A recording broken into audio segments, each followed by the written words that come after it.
Parliament resumes with a much-anticipated showdown between leaders. Prime Minister Mark Carney rolls out his affordable housing plan, and the Liberals reshuffle with Freeland out of the cabinet again. From Montreal, I'm Eddie Tekalik. And I'm Gary MacDonald. Honest, unfiltered, Canadian, the conversation we should be having. This is Night Talk Canada, episode 51. Join the conversation tonight. Post your thoughts in the comments. Now let's get started. So we're in a housing crisis, and it's going to take all hands on deck to get us out of it. Our private sector, our provinces and territories, municipalities, nonprofits, and Indigenous partners, all working together to speed up and scale up home building, to build the affordable housing that all Canadians deserve. And so today, the Minister of Housing and I are proud to launch Build Canada Homes, a new federal entity that will supercharge housing construction across Canada. Build Canada Homes will do several things. It will help fight homelessness by building transitional and supportive housing in close partnership with provinces, territories, municipalities, and Indigenous communities. Secondly, it will expand deeply affordable and community housing for low-income households. Third, Build Canada Homes will partner with private sector developers to build affordable homes for the Canadian middle class. And finally, Build Canada Homes, in doing all of that, will catalyze the creation of an entirely new Canadian housing industry that uses modern methods of construction to boost productivity sustainably and at scale. So how we do that? Well, Build Canada Homes will offer flexible financial incentives.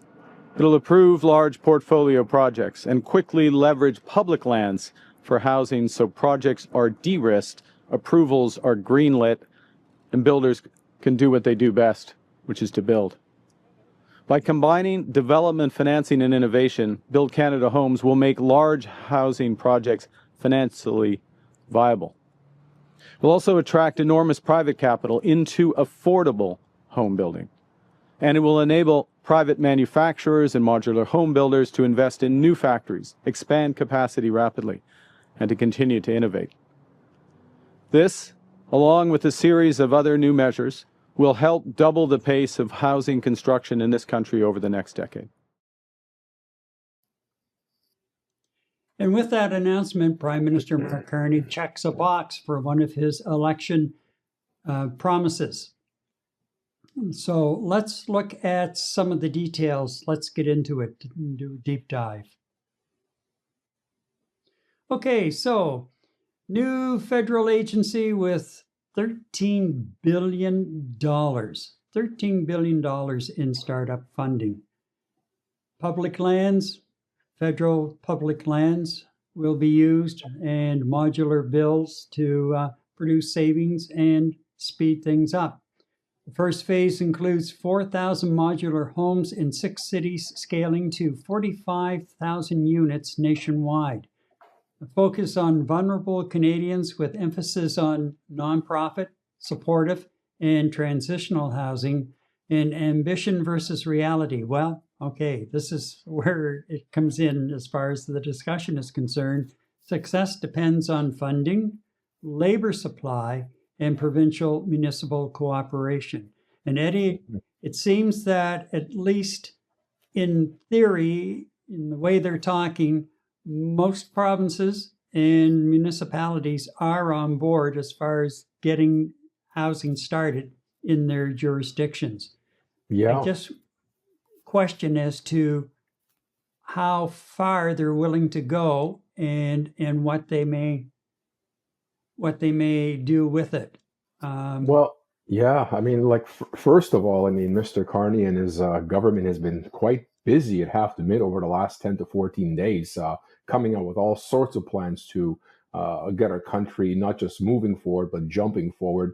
And you know what? Essentially catching up to the last 10 years of pretty much not a whole hell of a lot progressing our country as a competitive force in the world. And you know what? This whole talk about housing has been something that's been on the table. It's been on election platforms for at least 20 years, with very, very, very little actually coming to fruition. In my recent memory, this is the first time I've actually seen it as part of the election campaign by both parties, by all three parties, as a matter of fact, the Liberals, Conservatives, and the NDP. Carney was very heavy on this during his debate. He continuously talked about it during his campaign. And you know what? And it's a check mark in his box. It's things to do. He's definitely checked this one off in bold. He came across very strongly, came across very confidently. And you know what? I think what he's doing is also leveraging off the numerous meetings he had with the provincial leaders and territorial leaders about what is up there in terms of your agendas in your own provinces. I would be very surprised if housing did not come up. And you know what? In a provincial jurisdiction, if the premier did not bring up housing as an issue, he has no business being a premier, because we've got a big problem right across this country. So I would be very surprised if anyone within the provincial premier hold would contest what Prime Minister Carney is not proposing here. It's what he's doing. I'll be very surprised if anybody criticized that. And I'll even go a step further. I'd be extremely annoyed and surprised if somebody in the opposition, doesn't matter which party, would critique and criticize the aggressiveness of deploying such a program when it's so desperately needed, and it's been desperately needed for decades now. So I think the premier is not. I know that the premier is on board. Definitely. I've been keeping a close ear to anything here in the province of Quebec in terms of non-support or support of this. And you know what, the cages and the peanut gallery has been relatively quiet, but I think we got to give it a few days, because Premier Legault here in the province of Quebec has his own. He's got bigger fish to fry. So I don't think he's going to critique this. I think it's a positive all around, Gary. I think the goal is positive. I'm still a little bit concerned as to achieving the goal, how we're going to achieve it. And a couple of things I should point out as well, Eddie, is there are some linked funds, $1.5 billion for rental protection fund, protection fund, and I don't know the details on that one yet, and $1 billion for supportive housing. And again, no real details on that either. And here's the thing. We've got 4,500 units or 4,000 units going up in 6 cities right away. You want to get the shovels in the ground and probably get the foundations in before the ground starts to freeze up. But are they going to be able to?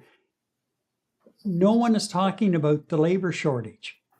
Mm-hmm. And do we have enough skilled laborers, trained, or carpenters and so on, to handle the sudden surge of growth? Right. That is a huge question mark. And I know over the last year, or last couple of years, a lot of the carpentry unions have really stepped up their training. They have their own training institutions and everything across the country, and that's great. But are we turning out enough people, to be able to do it now, as quickly as we're going to need them as we're moving forward with this? 4,000 homes in 6 cities in a very short span of time. That's a lot. Now, the factory, one of the factories, and I believe it was the one he was standing in front of when he made the announcement on Monday or Sunday. And he, that factory is putting out something like 2 to 3 homes a day. And they're talking about ramping up before this is all over to be able to push out, I think it was 38 homes a day. Yeah. That's a huge, huge difference.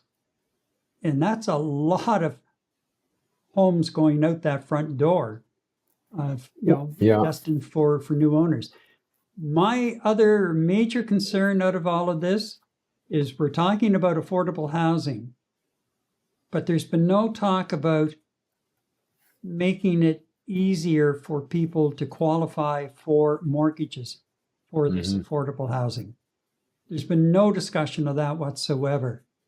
And it's great to have so-called affordable housing available, but if the mortgage rules are so tight that you can't qualify, even though you may be paying almost twice as much in rent as what you'd be paying on your mortgage, or you've been unable to save enough money for a suitable or sizable down payment, or whatever the minimum down payment that the banks and other financial institutions are willing to accept, then you're not going to be able to get into one of these affordable houses. And then what happens?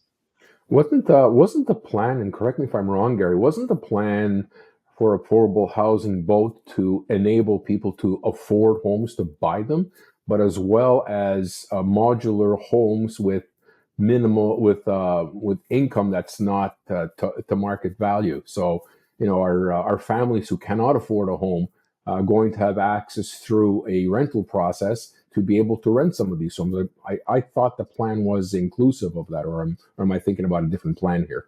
I'm not sure. I haven't heard a whole lot of talk about the actual affordability, I see. how people are going to qualify and what the definition of affordability is.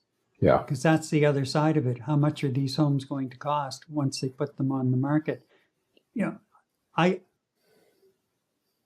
I'm all for getting this underway. I really think it's good for the economy if everybody who wants to buy a home, who wants to, or needs a home, if they can qualify. And does it mean that part of this, where the government has to step in, maybe through CMHC and get into the business of offering mortgages, or getting into the business of, like back in the 70s, when they guaranteed the mortgages through CMHC and really low interest rates at the time. But a lot of those people, when the program ran out, it was at a time when interest rates on mortgages were up around 20%.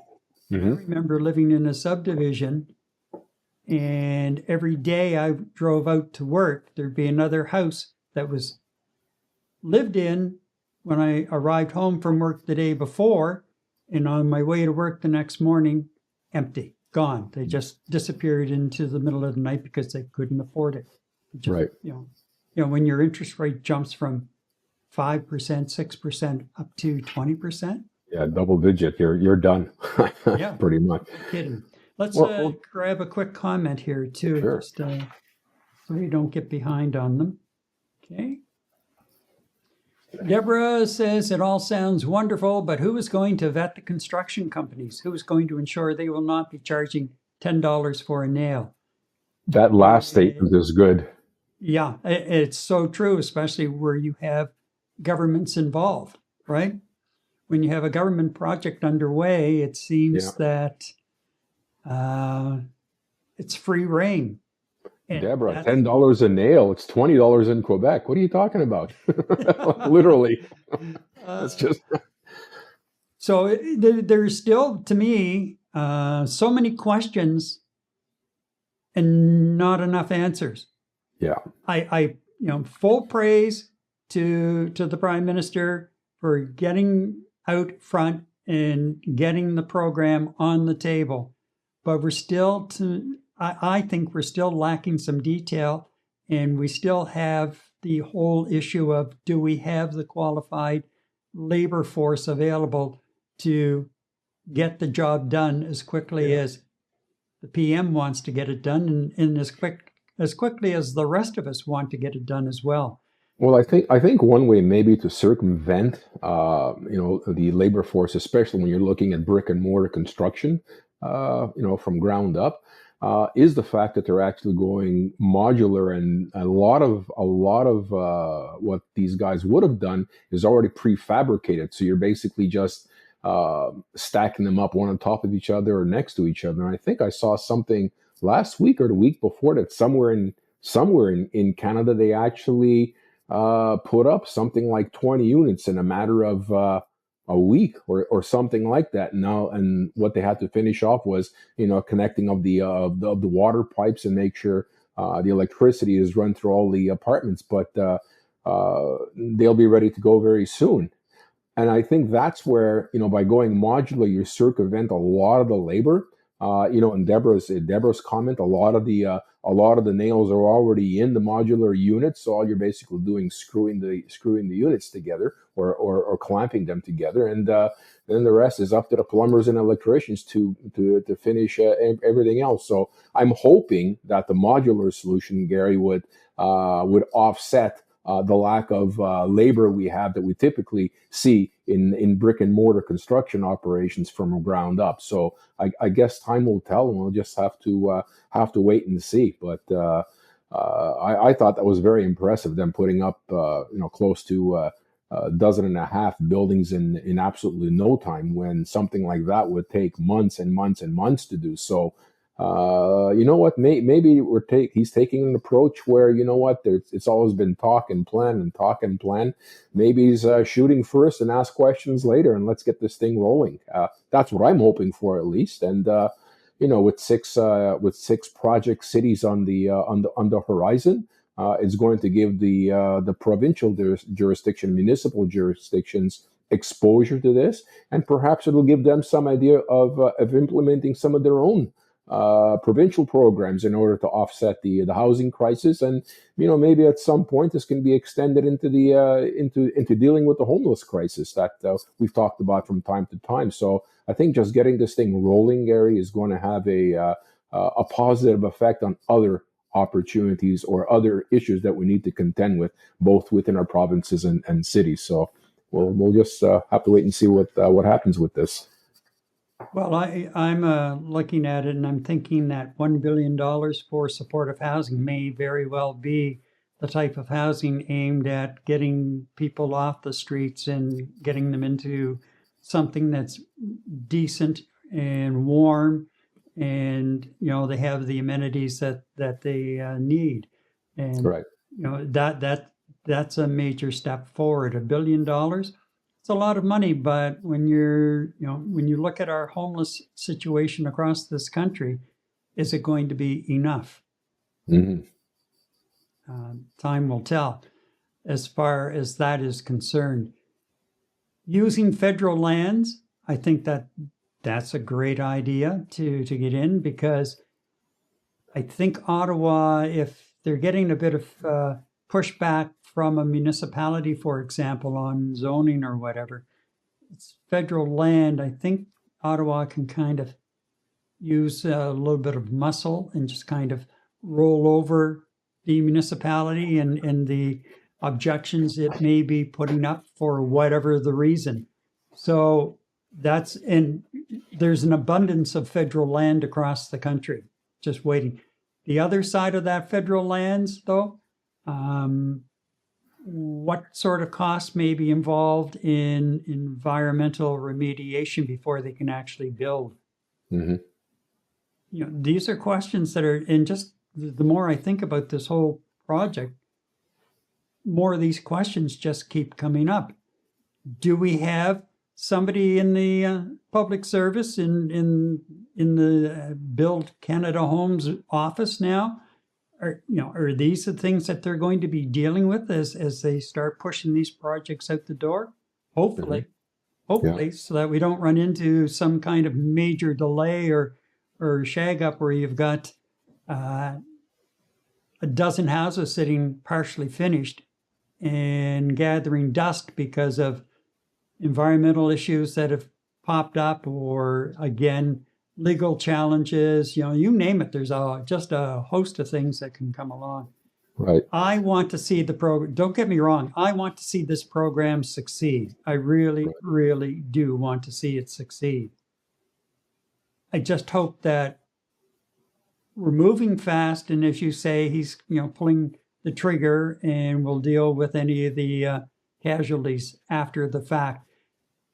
But I hope that there are, they're going to learn very quickly lessons and best practices to keep this thing moving and moving quickly and get more people into homes. And again, comes the big question mark about the actual financing of a home if you want to buy one. Well, if you really think about it too, I mean, this was a very strong statement by, I'm not going to say the Liberal Party of Canada, by Mark Carney. This was a very, very strong statement coming out from him. And, Deborah saying $10 a nail. You know what? He knows he's got to deliver a big time on this. He's not going to deliver 100%. We all know that from a political sphere, they never deliver 100%, but he's got to make a dent with this particular program and get things moving. All right. This $10 nail could end up being 100 nails in the coffin of Mark Carney's career as a politician and leader of the Liberal Party and Prime Minister of Canada. If he doesn't deliver on this, it's one of his largest mandates, which will directly impact much needing Canadians in terms of being able to afford a home in this country. And I don't think he would come out and make a bold statement of commitment to deal with the housing crisis if he didn't really think he can accomplish it, because that would be absolute political suicide. So, hopefully he'll be able to put up some projects very quickly. Otherwise, look, that's what opposition leader Poilievre is there for. He's there to hold Carney's feet to the fire in delivering on the commitment he just made to the entire country. That's what your tax dollar and my tax dollar is paying Mr. Poilievre to do, and I really hope he does a good job of keeping Prime Minister Carney's feet to the fire. So, just in cycling back in summary, complete political suicide if he doesn't push this forward, because he made a commitment, a big commitment to Canada. Yeah, and the overall goals for the program: build deeply affordable, supportive, and transitional housing. Plus, this is another area that will prove to be interesting. Plus, protect existing rentals. Yes. So that one, again, like as I say, it's going to be interesting to see how that is defined in the long run, how you're going to protect existing rentals. Mm-hmm. Does that mean rent control? Does it mean enforcing regulations to make sure that the rental units are up to standard? I'm not sure exactly what that means yet, and I don't know if it's been fully defined. Yeah, I would suspect, or I would expect, all of the above, to tell you the truth. I mean, you and I in the news, local news especially, we've seen and heard atrocities in terms of percentage rental increases, gentrification of neighborhoods. We've heard of units that are not up to standards and not up to code, and people are paying a fortune for a dump. So I would tend to agree with you, Gary. You were saying or this or that. I think it's got to be all of the above. Otherwise, what's the point of having a plan? Right? Yep, for sure. Well, hopefully it's, he's laid it out, and some of the details, I'm sure, are still to be determined. But let's see how fast we start getting shovels in the ground for those foundations and those units to start rolling out.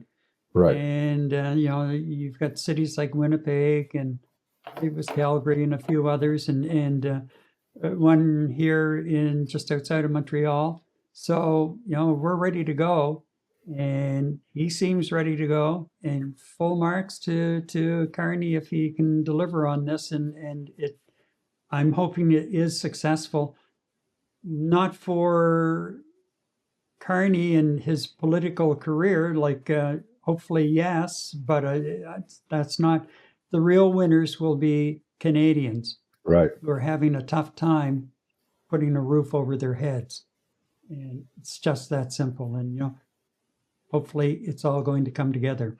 And with that, I think up next, Freeland leaves the cabinet, and we finally get, guess what? We're going to get a budget, and we've got the date. We'll get into that in a couple of minutes. If you're thinking about launching a web page or expanding your web presence or move from an American to Canadian provider, Web Hosting Canada, WHC, is offering a great limited time special.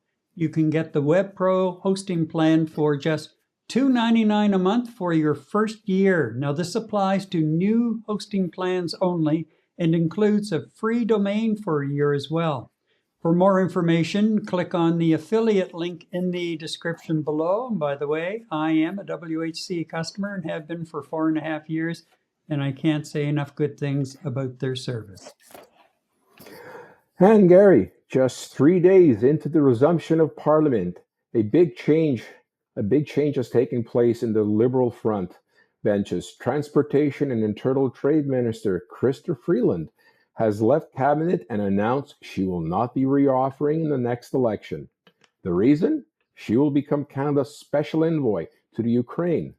On top of that, we also finally have a date for the Carney government's first budget. First, let's dive into the Freeland departure. Okay. A real shock yesterday when this all came about. Although I've noticed the last couple of times where she has been behind the Prime Minister when they're making the announcement, you know how they have all of the nodding heads behind them. Mm-hmm. And I think I remarked to you one day that she just doesn't look like she's into it. Like disconnected. Yeah. Yeah. And actually, there was a commentator last night after this all hit as well, who picked up on that very same thing, that she has not been really displaying any kind of a real passion for what she's doing. Because before, when she was finance minister, when she was negotiating the first free trade deal with the U.S. president at the time in his first term, she was really just a firecracker. And over the summer in particular, after the election, she seemed rather subdued whenever you saw her around. And anyway, so what I heard yesterday doesn't surprise me, the fact that she was stepping away from cabinet. And here she is. She's been very passionate about the Ukraine, and she has Ukrainian connections. Very passionate about the war in the Ukraine, and she's going to become our envoy, special envoy to the Ukraine. And apparently, the whole idea is she's going to start working and helping to build plans for rebuilding the Ukraine. Rebuild, yeah. Mm-hmm. Yeah, once the war comes to an end. So I think it's something that she can really sink her teeth into. I also heard somebody mention yesterday, and when I thought about it, I'm thinking that this there may be some truth to this as well.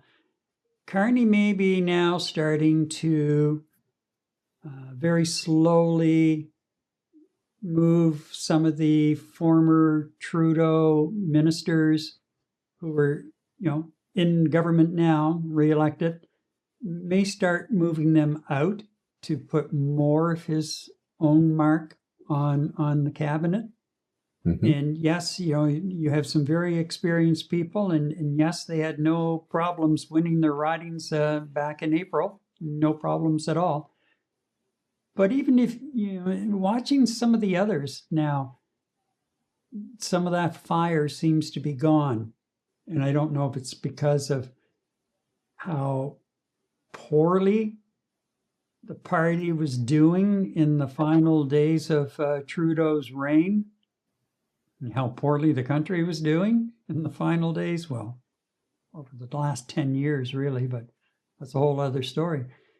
But I think you may see, I agree with the person who brought this up yesterday in one of the panels, that you may see now more and more some of these former Trudeau ministers and supporters slowly going out the door to other assignments outside of Parliament.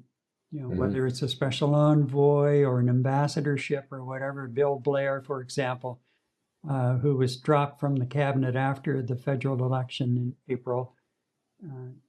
There's talk about him being offered an ambassadorship and a couple of others. So there may be a move now, a move that's not disruptive and doing it slowly, so you're not pulling all of the experience and pushing it out the door at once. And, as he's getting to know the rest of his elected members and what their strengths are, he's probably now already picking successors for some of these other ministers and very quietly, as I say, moving them out and putting his own mark on the cabinet and removing that shadow, that Trudeau shadow that continues to hang over the Liberal government. Even today, it's still there. It's like stink on... And constantly being reminded by the opposition of that. Absolutely, yeah.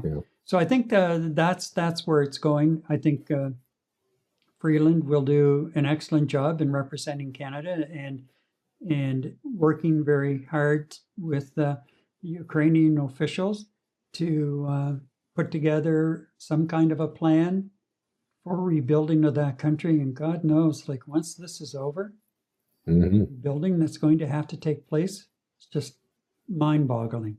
Yeah. Mind-boggling what's going to have to be done. And, then you look at the Mideast and it's going to be 10 times that. Just mind-boggling. Anyway, Yeah. So I think Carney is moving in the right direction to very, very quietly, discreetly start really taking the rest of the Trudeau era that's hanging over his head and moving that out to, really putting his own stamp on the government. And the government it's a minority government technically, so it could be, for a month, it could be for 2 months, 6 months, or it could be for the full 4 years. Who knows? Yeah. Well, I mean, from my perspective, I was trying to, kind of understand Freeland's position on this. It could very well be, and we've heard very often the two of them speak of each other's friendship. Okay. And as you mentioned, a lot of Trudeau's front benchers won their ridings quite handily in the last election, which was great for Carney's government and getting some of these senior officials on the front bench and even supporting the back bench, winning their ridings quite handily. And I would not be surprised if there was already discussion before the election before they had won the election, between Prime Minister Carney and Chrystia Freeland about what her role will be moving forward, or what her preference for a role would be moving forward. And it could very well be that this was already decided before the election outcome. And they're just now moving forward and executing it after, having 6 or 7 months of discussions of how do we transition this to other senior portfolios, and allow her perhaps to pursue one of her passions.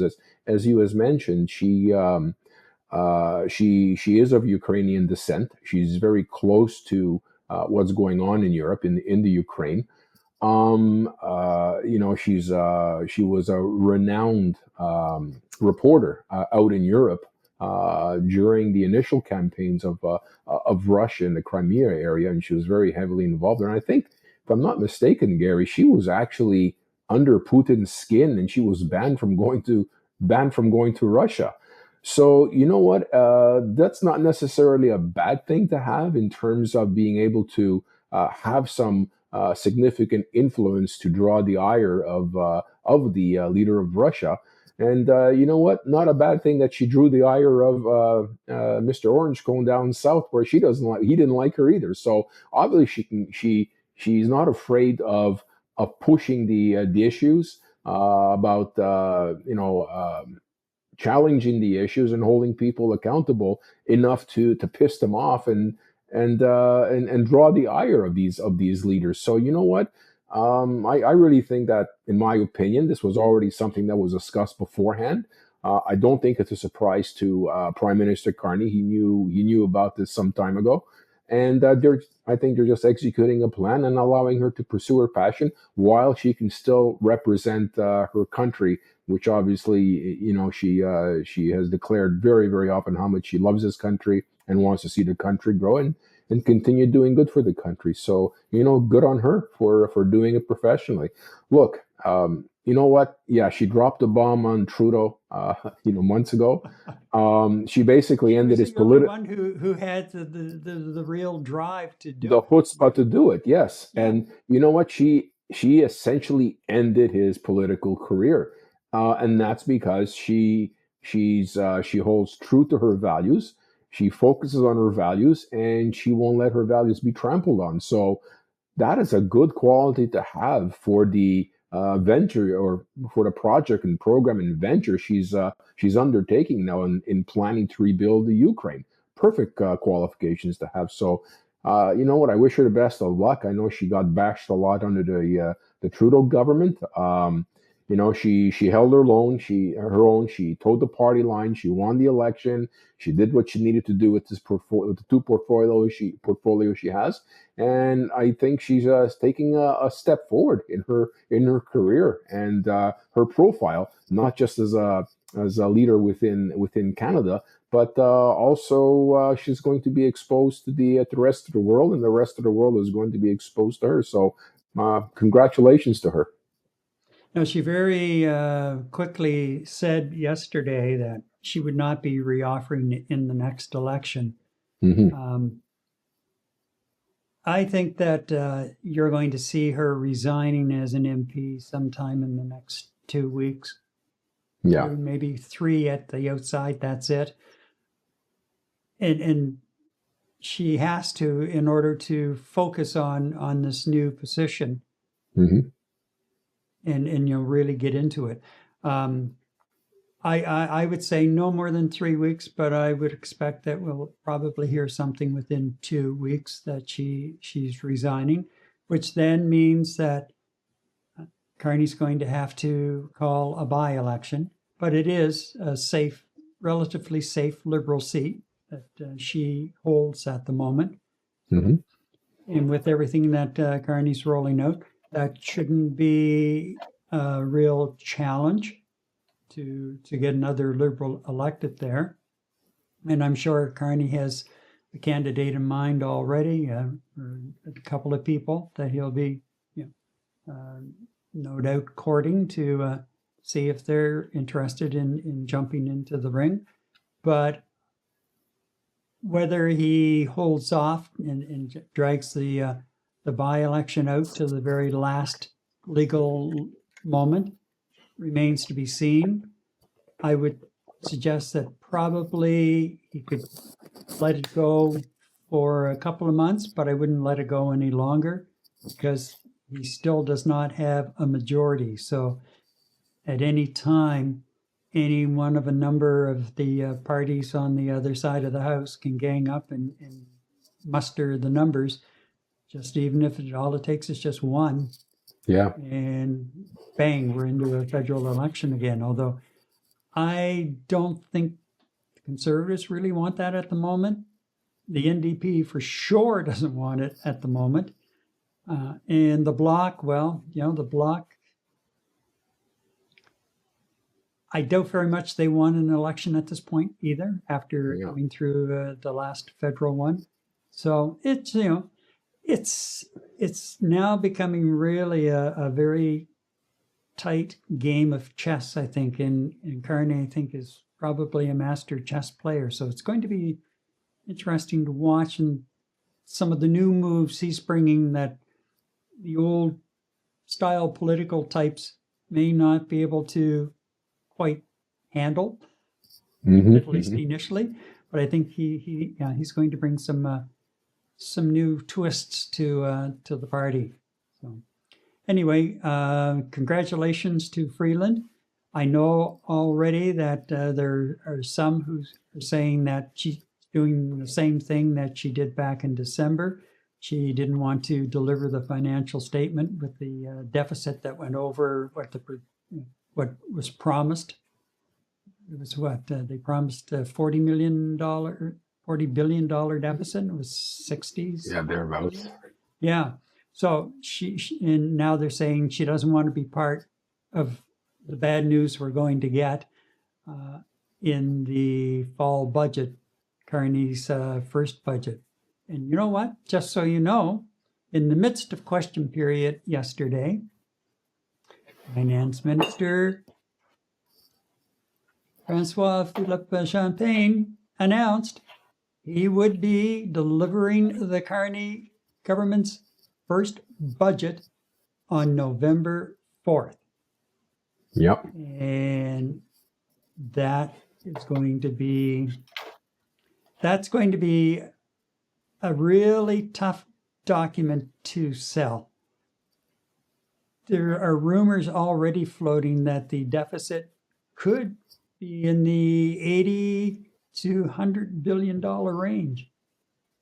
Now, and Carney has been saying all along that we're going to cut where we can, and we're going to spend a lot, but we're spending money that we're investing, and there will be a return on investment. Some of that return on investment is going to be long term.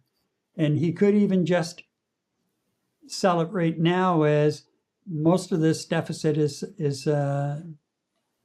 resulting from the new commitment we've made to NATO for bringing our military up to snuff and meeting our commitments to NATO, both in spending and in the equipment and the quality of the equipment that we can provide if called upon by NATO. Because right now, we all know, or we should know, that first of all, our armed forces are understaffed. Our armed forces, with the equipment they have right now, it's pretty much antiquated. Antiquated, and band-aids here and there to try and fix things. They're having a tough time sourcing spare parts for old equipment that they have over in Latvia on a mission for NATO. How bad is that? And that's as frontline as you can get out in Europe. Exactly. So, and I've always had so much respect for members of the Canadian Armed Forces for doing what they do with what they have and doing it well. Like, no one can fault them at any time. They may be, driving the clunker out of the bunch, but it's still running somehow on a hope and a prayer for the most part, and they get the job done. So I don't think that that's a tough sell. And finally, he announced a few weeks ago that the military would be getting raises. It's been a long time since they received raises. So full marks, because we're calling on our military more and more for help at home, whether it's natural disasters like flooding, and, tornadoes, and wildfires in particular. Fires, of course. Yeah. A lot of our armed forces have been tied up with fighting wildfires So why, and not only the Trudeau government takes it on the head for this, the previous Conservative governments Mr. Harper, he was, did, yeah, did a fair amount of cutting to the military or ignoring the military. And so it goes on both sides of the house on this one. right. You can't point a finger at one or the other. They all share in the blame. So anyway, we're moving forward. Budget day is going to be must-see TV. Yeah. I don't totally understand accounting and numbers, but you throw the big number at me, I get it. And Mhm. I'm going to be watching this one and watching how it's justified. And that's the key. If they can justify what they're doing with the money and justify it well, where the Canadian public and even the pundits, the opposition pundits, can clearly see where this money is being uh, earmarked for, I think generally it can be an accepted budget. At least, he's got to plan a budget for being in existence for another 3.5 years before the next election. So that's the way it should be done. Um, and you know what? If the budget actually speaks around everything he's promised over at least the last 10 days, above and beyond some of the other things he's spoken of, and one of them being the very heavy on the military. And look, sometimes I'll call it, spending because it's a necessary evil. Not in the Canadian military's case. It's not a necessary evil. This is necessary in terms of making sure our borders are secured and our sovereignty is protected, and at the same time, keep our commitments to our allies in NATO. Like you said, this has long been neglected, and to call it a necessary evil is absolutely wrong. It's an absolute necessity to our survival, and it's an absolute necessity to our integrity around the world. So, you know what? I think if they can, correctly justify and connect a large dollar figure to a specific project and what the outcome of it's going to be, I think generally Canadians would be, on number one, appreciative of that type of transparency, and number two, I would suspect they would accept it. Look, you're always going to get the pundits that are going to complain about the government that they did not vote for, regardless if what they're doing is good for them, right? We're always going to hear that. The peanut gallery is going to stand up and whatnot. But look, at the end of the day, would I be the first to criticize Carney? If he's taking 5 steps forward and 1 step back, you know what? That's okay with me. If it's the reverse, like we've had the last 10 years, where you take 1 step forward and 4 backwards, well, you know what? Both of you and I had a problem with that. So I don't typically watch budgets, Gary, but this particular one, I have a very keen interest in being glued to the to media and seeing exactly what is going to be presented here. It's very important. It's a big one.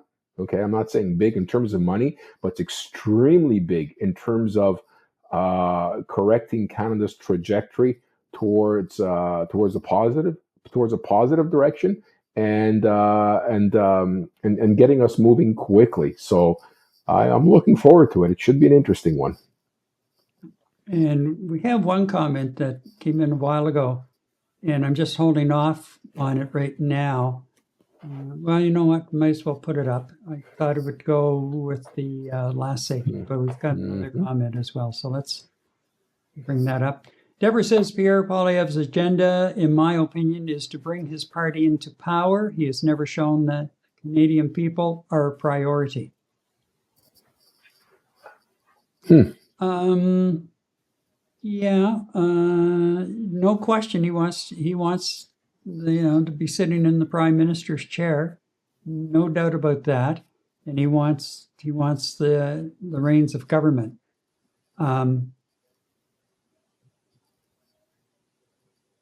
And I don't know if he's learned any lessons after his defeat in April, and then coming back with, in a safe seat with an easy win, which, we'll watch some of his first day back in the House, in the first time that Carney and Poilievre faced off in question period, which was yesterday.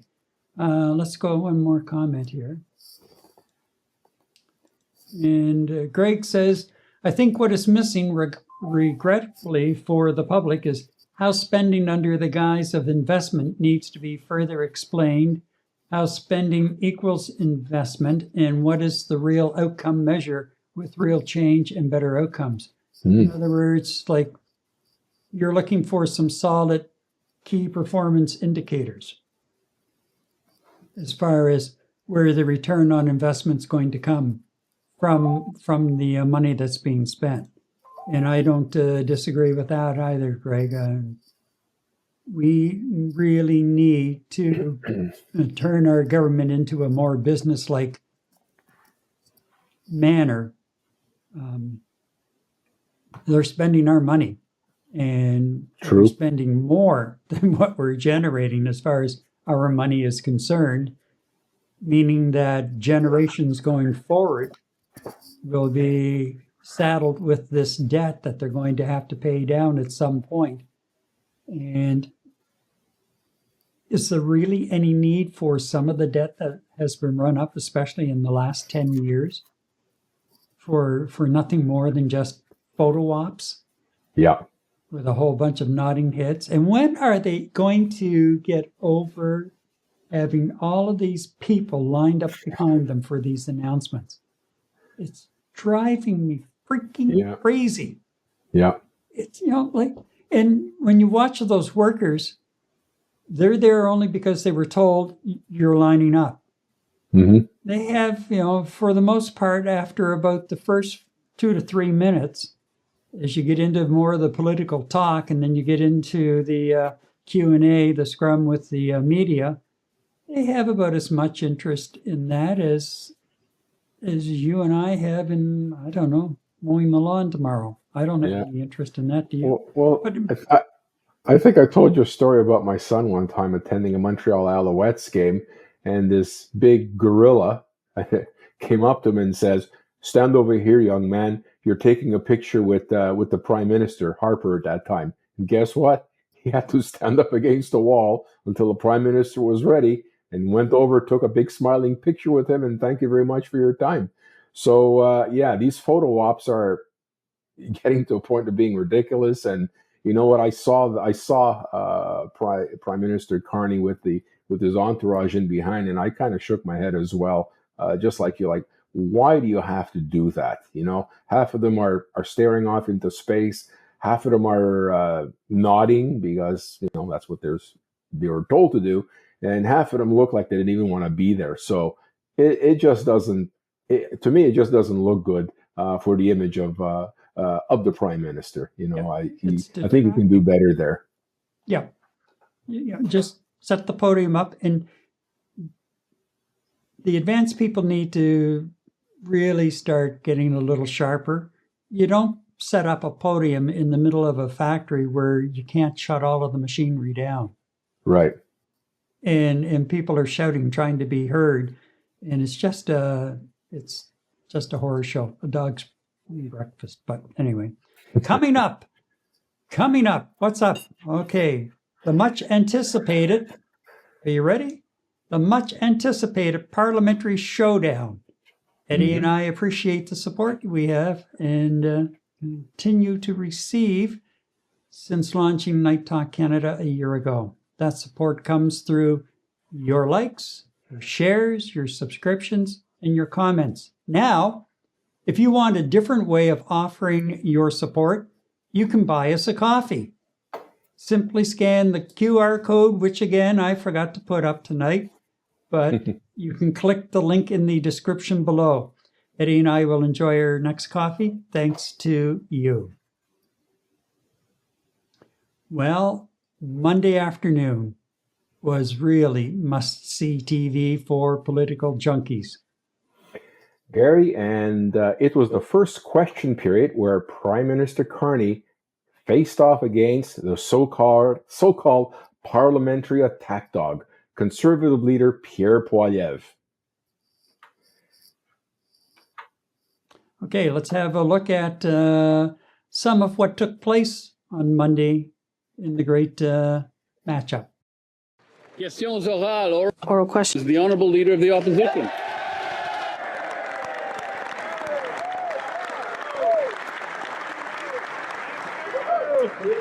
My mother taught me never to be late, so please forgive me for my late arrival to the session. I had some meetings with extremely important people in East Central Alberta, Mr. Speaker, after which I was honored to be elected by the great people of Battle River Crowfoot. I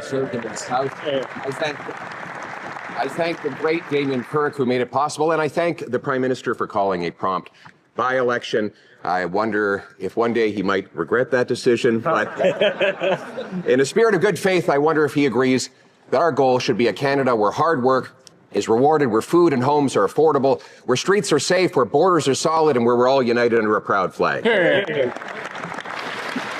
Right Honourable Prime Minister. Mr. Speaker, I'm sure I speak for all parliamentarians in welcoming the member for Battle River Crowfoot back to the House of Commons.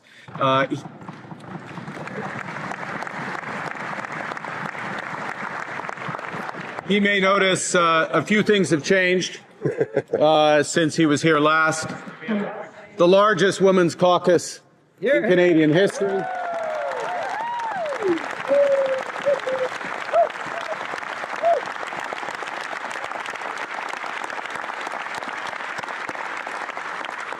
And a spirit of collaboration that was shown in the opening session, including in the passage of the Build Canada Act and the Projet de loi du Bloc québécois en ce qui concerne. And the Bloc's bill in terms of protecting supply management. I agree entirely with the sentiment and objectives of the Leader of the Opposition. Mr. Speaker, the Prime Minister mentioned how much had changed, and it's true. I look around this place, and when I left, there was a Liberal Prime Minister who was making excuses about breaking promises, running massive deficits, costs, crime, chaos were all out of control. And whereas today, we have a Liberal Prime Minister breaking promises, making excuses, running massive deficits with costs, crime, and chaos out of control. Mr. Speaker, when will the Prime Minister match the grand promises with the real change Canadians need? Mr. Speaker, I understand the Minister, or the Minister, promotion. Come on over, I understand the Leader of the Opposition was busy. He missed the largest tax cut for 22 million Canadians. He missed the cut on the GST for new homes. He missed eliminating all federal barriers to trade. I hope I'll have another opportunity to finish a very long list of what the Leader of Opposition. In the spirit of nonpartisanship, we are simply going to hold this Prime Minister to his own promises. He promised that he would spend less. He's already spending 8% more. He promised the budget would be in October. Now he says it will be in November, more than halfway through the fiscal year. He promised that his government would have a smaller deficit than Justin Trudeau. Instead, now we hear that it might even be double. So a trivia question. Can the Prime Minister tell us, has there ever been a Prime Minister who has successfully doubled the deficit without even introducing a budget? Mr. Speaker, Don't break the record. this government is undertaking the biggest investment in protecting Canadians in the Canadian military. Doubling our investment in the Canadian military from last year when this member last sat in the House by the end of this decade. This government, there's more. There's more. He was having a bit of a hard time with the 35-second response. Yeah. So, but, it was not, and I heard some people say, oh, yeah, Poilievre is back and fighting for him and everything. It wasn't the No. the showdown I thought it was going to be. It was Poilievre was restrained. I'll give him that. He Yeah. was much more adult-like, and not one phrase. Parliamentarian. He acted like a parliamentarian. Yeah. Not that And- circus that you and I got used to the last mandate, right? Well, exactly, and that's what I was going to say next, Eddie, is the fact that all through, yes, there was clapping and a few catcalls back and forth, but nothing like it was in the for the last 2 years Mm-hmm. of Trudeau's reign. It was just unbelievable, and Poilievre himself was just as guilty as anyone else in that house at the time for the way that he was conducting himself. This time around, he did look more, much more the role of a parliamentarian. And yes, he went after the government as the leader of the opposition. He has to do, and he's on them about the deficit and at that point the lack of a budget. It was after that particular point in the day's proceedings that Champagne stood up and announced that it would be the budget would be tabled on November 4th. So I have to give Poilievre marks for coming back and looking like he has learned a lesson. We'll see if it carries through and how long it takes if he does start to fall back into his old ways. I can't see it. I think he realizes he's dealing with a different animal. Yeah. Carney across the aisle. So Yeah.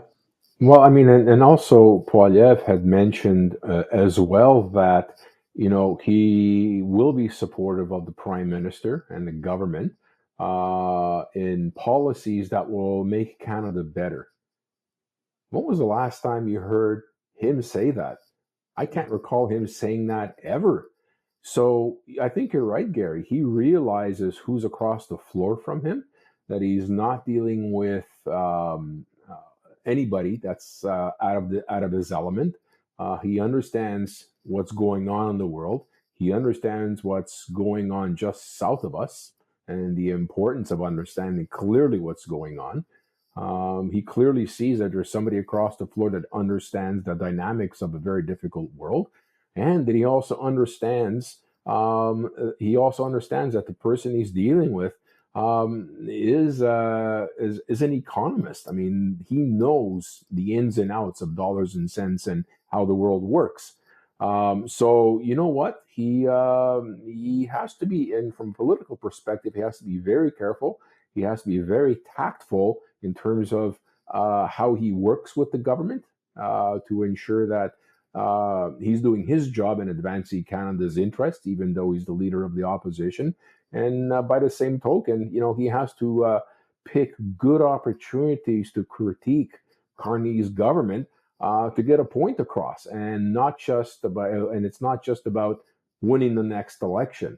The next 3 years prior to next election call is about rebuilding the country, and it behooves him and his constituents to see that he's doing exactly that as the opposition leader in rebuilding the country. You know what? When an election gets called, like you said a couple of shows ago, all hats are off, all bets are off.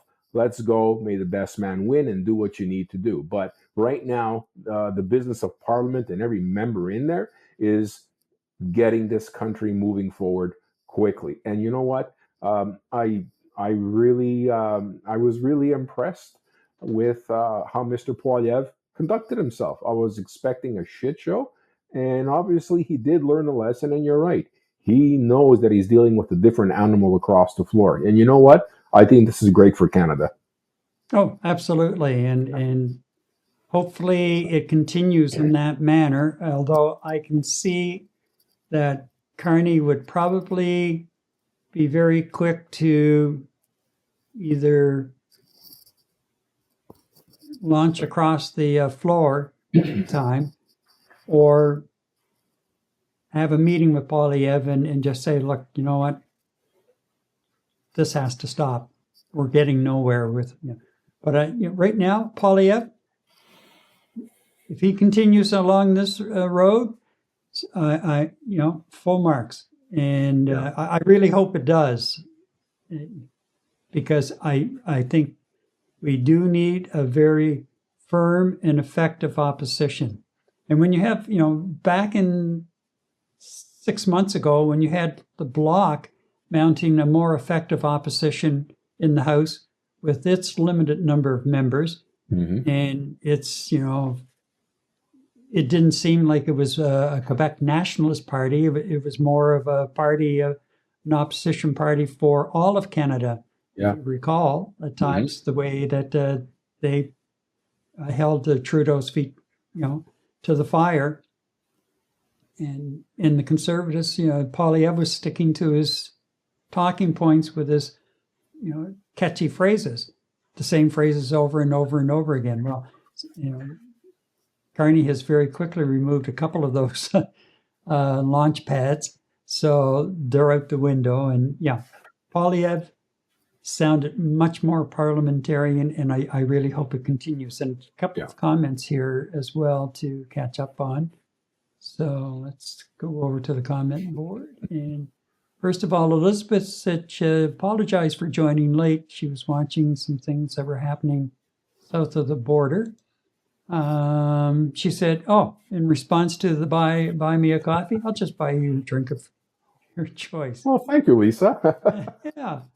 And she said she's been gone for 25 years and doesn't follow politics in Montreal. What are the debates about? Well, and she wants to know, is Carney not a good guy?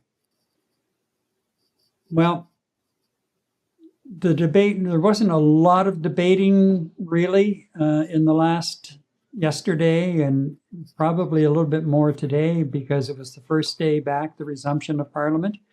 And that was Poilievre's first session back since being elected back in August, and the first time that he faced off against the Prime Minister in question period. And as you heard, he extended an olive branch of sorts to the Prime Minister and essentially said, which he has in some of his scrums as well, said that we're willing to work with the government to get programs for the betterment of Canadians. But we're also going to call the government on what they're doing when we think it's not in the best interest of the country. Right. That is the very basic way of an opposition. Hopefully, again, that he sticks to it. Carney is a well-educated individual, very, very bright as far as business and finances are concerned. After all, he was the governor of the Bank of Canada and then the governor of the Bank of England. Correct. For a number of years. He moves in the very, very high elements of the world financial trade and world finances in general. So he does know the right people to call at the right time if he needs to. He has a solid background in that manner. And that's why I think most Canadians to this point have been willing to give him a pass, despite the fact that he has announced, most of his announcements are in the 500 million plus range, and a lot of them now are hitting the $1 billion mark with relative ease whenever he starts to speak. But we're willing to give him the pass at this stage because he is talking about investment and getting a return on investment, and is cautioning that, yes, some of this return on investment will be a long time in coming. Fair ball. Mm-hmm. So he brought that party back from virtual. I mean, they were done. Yeah, oblivion. Yeah, They were. totally done. They might have been able to scrape together maybe a half dozen seats under Trudeau, if that. And Trudeau probably would have lost his own seat as well. But he brought them back. The Conservatives had a 20 to 25 point lead over the Liberals. They finally gave Trudeau the heave-ho. Trudeau said goodbye and left. Carney comes in and closed that gap and brought it out so that the Liberals were on top and 4 seats shy of a majority. Mm-hmm.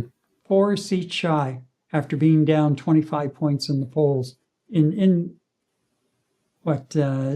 of about 3 to 4 months. Yeah. Turned them around. So definitely the guy knows what he's doing, and definitely the country was ready for a change in leadership.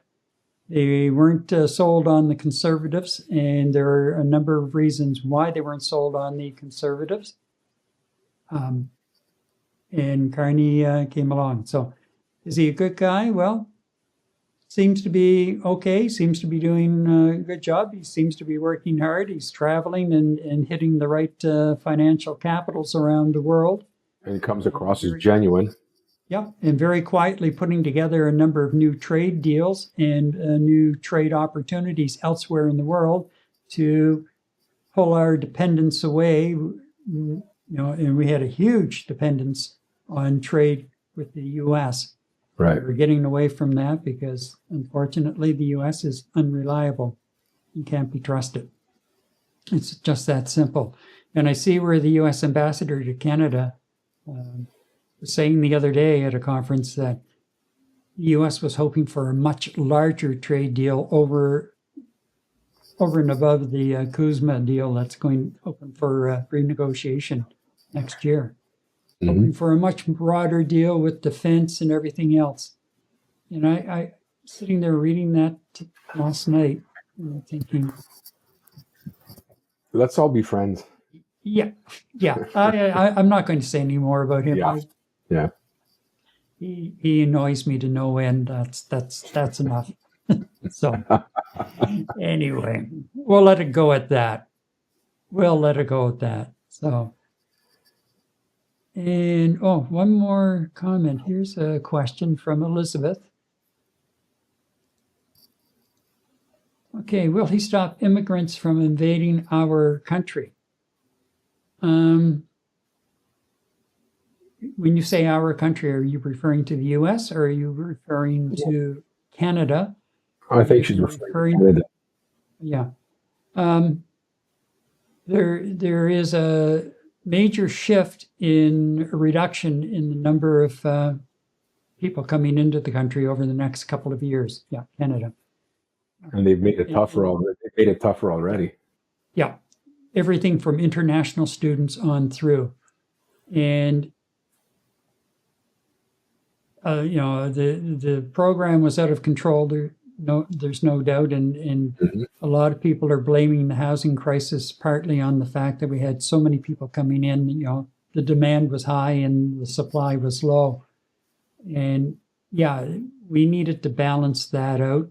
So it hasn't been an invasion of the country. It's just been poorly managed. Yeah. With the wrong numbers at the wrong time. So I think that that's under control now, or coming under control, almost to the point where there are some in the business community who are suggesting, even with the reduction in temporary foreign workers, it's affecting them. It's affecting our businesses, yeah. So anyhow. All right. It's been a busy night, Eddie, from the launch of what the PM calls, what does he call it? He calls it the most ambitious house building program since the end of the Second World War. And it is, no question. To changes already in the Liberal front bench to the much anticipated face-off between Poilievre and Carney, which it's okay. Yep. And if you like tonight's stream, drop a comment below, ladies and gentlemen. Share the replays, shorts, reels, and TikToks. Hit like and subscribe. I'm Eddie Tkalik. Good night. And I'm Gary MacDonald, honest, unfiltered Canadian, the conversation we should be having. Night Talk Canada returns in 7 days, and look for us on all social media, TikTok, Instagram, Facebook, Reels, Shorts, YouTube. We're there everywhere. Be looking for us. Good night.